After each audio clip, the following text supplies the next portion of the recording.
Hello, everyone. I'm Kevin Gosztola, and welcome to the channel. I'm going to go through the 100 best protest songs of all time, according to Rolling Stone magazine. They put this list out on January 27th, and it's of particular interest to me because I curate the Protest Music Project over at substack.com, protestmusic.substack.com. If you would like to subscribe, every Monday I post a protest song of the week. And this is part of some work that I've done because I'm passionate about it for the last 10 plus years, putting together lists of the top 10 or top 20 protest music albums in a given year, looking at music from the last 10 to 15 years, showing that protest music is everywhere. It's not something that has left us. It's not just a relic of the 60s counterculture. And so I was naturally interested in the list put out by Rolling Stone magazine. And my question is, are these really the best protest songs of all time? So Bob Dylan is on the list 3 times. Woody Guthrie is on the list 2 times. Gil Scott Heron, I'm very pleased that Gil was on the list twice. There's Bob Marley twice. And then Phil Ox. I'm glad that they're recognizing Phil Ox. He's there 2 times. Kendrick Lamar appears twice as well. Just once, and I was somewhat stunned that these artists only appear once, but you have The Clash, Fela Kuti, Rage Against the Machine. Figured that it was a big chance that Rage Against the Machine would have multiple songs featured on the list. Pete Seeger, only one song from Pete Seeger. Nina Simone only has one song. And then The Coup, um, who I just figured might have multiple songs. Only one from The Coup. No Curtis Mayfield? No Curtis Mayfield and the Impressions? What about Don't Worry, if there's a hell below, we're all gonna go? How about We the People Who Are Darker Than Blue? We the People Who Are Darker Than Blue. Or People Get Ready. We're gonna see that the number one pick from Sam Cooke is A Change Is Gonna Come. What just as uplifting, and I think in the pantheon of songs like We Shall Overcome is People Get Ready. People Get Ready. Definitely an anthem for civil rights and struggles for justice. Black Sabbath is in the top 50 with War Pigs. Such a remarkable and incredible metal rock song that bluntly speaks of the crimes committed by the military industrial complex, by the generals, by those who make war and do not care about what they are doing to ruin the lives of civilians, and that they should meet a purgatory when their time comes, essentially. It's on the radio in rotation as one of the most popular classic rock songs of that era. And it's played alongside 2 other tunes that are high on this list: Crosby, Stills, Nash and Young's Ohio and Creedence Clearwater Revival's Fortunate Son. These are all 3 songs that speak out against violence, speak in celebration of anti-war movements, anti-war politics, and yet Black Sabbath isn't up there as high. And so I think when you consider what is significant about a piece of music that makes it into a rotation where it is considered a classic, you have to have Black Sabbath much higher on the list. I'm glad that artists united against apartheid. Their song "Sun City." This was organized by Steven Van Zandt, who is known for being part of the E Street Band with Bruce Springsteen. Glad that this makes it onto the list. I think it could have been easy to overlook it. And it's one of the best songs with the artists coming together with many different, uh, mostly mainstream artists coming together to sing. Some of them are not as well known as others, but those artists doing this performance range of songs to protest apartheid South Africa in the 1980s. And I think these are far better songs to choose from than We Are the World or other kind of charity slash benefit songs that were popularized during that time that haven't aged well, that are rather hokey. Sunday Bloody Sunday from U2 is on the list, but if U2 gets one selection, it baffles me that that one selection wouldn't be Bullet the Blue Sky, because Bullet the Blue Sky is a song that has such deep roots in protest for Bono. And as much as I find it hard to tolerate Bono, I think he's aged into a somewhat insufferable musician over the years. But if you go back to that time and he visits Nicaragua and El Salvador and sees the impact of the United States' dirty wars, and then records this song and has The Edge come up with this very visceral rock song that is included on the Joshua Tree. This is a song that I think surpasses Sunday Bloody Sunday as a protest song. But again, how do we define a best protest song of all time? I'm not sure what the criteria is for Rolling Stone magazine, and I just think if I'm going to critique the list, I have to be able to have a grasp of what goes into it. And so, as I step back here and think a little bit about the songs that are on the list, the different descriptions seem to suggest that there was a big cultural impact for these songs, and then some of them are rooted in social movements. Some of them are rooted in affecting change or resistance to oppression, which is good. There are also a few songs that Rolling Stone does note are about hope and positivity, and uh, you know, emancipation and equality, and just basically like existence, and your own personal identity. And those are less, to me, protest songs than some of the other ones that are speaking out against fascism or speaking out against some kind of oppression. But that being said, I can see how they speak to social and political issues, or how they can worm their way into a society and be considered counterculture anthems, so to speak. I do have to say that I'm not entirely certain how Aretha Franklin's Respect works as a protest song. And it is high, it's up in the top 10 of this list. I'm familiar that during the Vietnam War, there were GIs that would sing Chain of Fools up from Aretha Franklin, and that would have a connotation that was protest in their mind, that they saw that as speaking about their chain of command.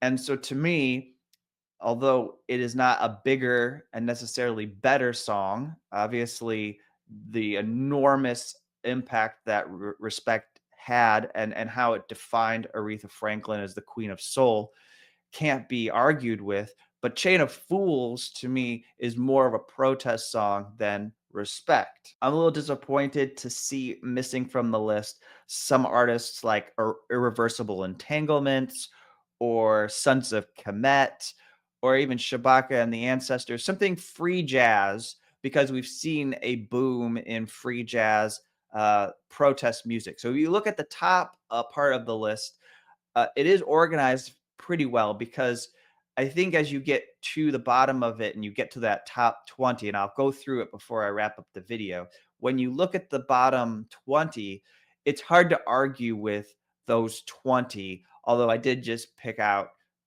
Respect by Aretha Franklin and say that I'm not sure about its inclusion. But as you get down to it, these are more well-known songs, and it's hard to quibble with their inclusion.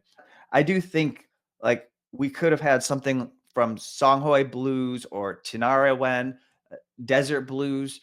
These Tinara Wen's a good example of a group in the last 10 years that has made their mark and speaking out against Islamist or Islamic extremist militants in Mali who do not believe that there should be music. I mean, they actually try to ban music. And Tinara, when at one point were marooned effectively and couldn't return to Mali because of sectarian violence that was taking place. This happening in the last 5 years or so. And so just thinking of artists that are not just making music because it's part of the craft and an art that they would like to create, but also because it's necessary to their existence in some respect, that professionally they are also using the music to campaign for their survival. Some of these artists don't all have that quality. So does that mean they shouldn't be best protest songs of all time? Does that mean you can't have them included on a list? I don't know, but it's something to think about as you debate and have a discussion in your head over whether these are the 100 best protest songs of all time. Let's get to the best 20 protest songs of all time according to Rolling Stone. They have at 20 Phil Ox, I Ain't Marching Anymore. This is a good pick, and recognizing it as an anti-war song. They single out the lyrics. It's always the old to lead us to the war, always the young to fall. Now look at all we've won with a saber and a gun. Tell me, is it worth it at all? Plastic Ono Band, Give Peace a Chance. Another one of the time, an anti-war song, 1969. Um, this is linked to the bed-in for peace that Lennon and Yoko Ono had. I'm pleased that at 18 they have the Honey Drippers impeach the president. This might be considered a kind of deep cut to those of you. I don't know if you're familiar with this song, but as they describe here, I'm just going to read the description that they have because this is a good thumbnail description of the importance of this song. The Honey Drippers were a band of black high school kids from Queens, New York, convened by Georgia-born songwriter Roy C. Hammond. And when no record label would touch their anti-Nixon banger, Hammond released it himself. And then the next one is Bob Dylan, Blowing in the Wind, a staple, just a very essential kind of folk song used by protesters in the civil rights movement and should be in the top. Grandmaster Flash and the Furious Five, The Message. There's nothing wrong with that. It is one of the biggest, earliest hip hop songs and one that has a socio political bend to it. Marvin Gaye, What's Going On, at number 15, 1971. Has to be there, has to be towards the top. And then you've got Gil Scott Heron with The Revolution Will Not Be Televised. Number 14, I'm very ecstatic that Gil is recognized in the top 20, gets to be part of that top 20. Creedence Clearwater Revival, Fortunate Son, maybe a little too high in my mind. But that being said, it is in the top 20 because it's all over. It's been used so many times and it is that defining Vietnam War song.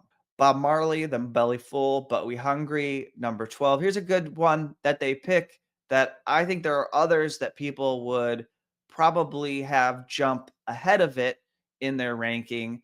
They picked this, I think, for its comment on the ruling classes of Jamaica as well as the world, speaking about inequality, and definitely one for a time where you have these global oligarchs and an incredibly extreme amount of wealth in the hands of few people around the world today. Woody Guthrie at 11, This Land Is Your Land. Uh, it's obviously essential, hard to argue. Maybe you could say it should be in the top 10. It's just outside that top 10. Then number 10, we have NWA, Fuck the Police. Yes, it should be there. Maybe even a little higher. And it had a resurgence around Black Lives Matter protests. Crosby, Stills, Nash and Young, Ohio, number 9. Yes, and this one, like Fortunate Son, is a protest song, part of rotations on classic rock radio stations, which is remarkable because when you think of today, there just aren't modern protest songs that get worked into top 40 stations. So I think the last song that I remember, and it wasn't even in English, so people wouldn't have got the message, but Gangnam Style by Psy was recognized as a protest song, and because he was commenting on it was materialism. It's been a long time since we've had anything approaching a protest song, I think, in the top 40. You have Pete Seeger with We Shall Overcome, good to be in the top 10. Also, it's just the vernacular of it is one that people sing when they're marching all the time. And it's referenced and referred to all the time.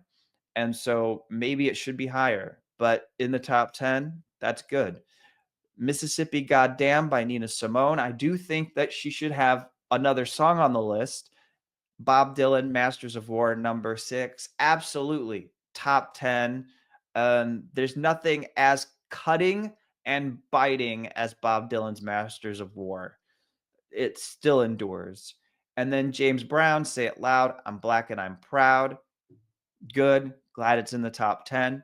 Maybe you could say bring it down a peg or two, but congratulations to the godfather of soul, recognized number 5. Aretha Franklin, with respect, I already gave my comments about that. Billie Holiday, Strange Fruit, number 3. Excellent. And this is the oldest song on the list. This is the oldest song, 1939. Then Public Enemy's Fight the Power. I will note that Isley Brothers' Fight the Power Parts 1 and 2 is up much higher, and it's fascinating that both of those songs take spots on the list. You could argue that the Isley Brothers should probably be replaced with something else, just to not have repeats of the same versions of songs. The Rolling Stone people who put this list together thought that that one existed enough on its own and still had enough importance compared to Public Enemy's monumental protest song, Fight the Power, especially as they note having that definitive inclusion in the Spike Lee's Do the Right Thing and making that movie an iconic movie based upon the way that it's used by Spike Lee. And then finally, number 1, Sam Cooke, A Change Is Gonna Come. And yeah, no issue with that at all. So I think my judgment of the top 20 is that this is a really strong group of 20 protest songs. That does it for this video. Thank you for tuning in to my discussion of the 100 best protest songs of all time, according to Rolling Stone magazine, by and large. I think it's a pretty good list. There are things to pick apart, as I did, but that top 20 is a solid group of top 20 protest songs. So go to protestmusic.substack.com if you'd like to receive a protest song in your inbox every week. I do this curation, finding songs that are around us, contemporary artists, people who are independent, working pennies on the dollar. Some of them have other jobs besides music. Then also including more well-known artists in the mix every so often. So you can get those there at protestmusic.substack.com.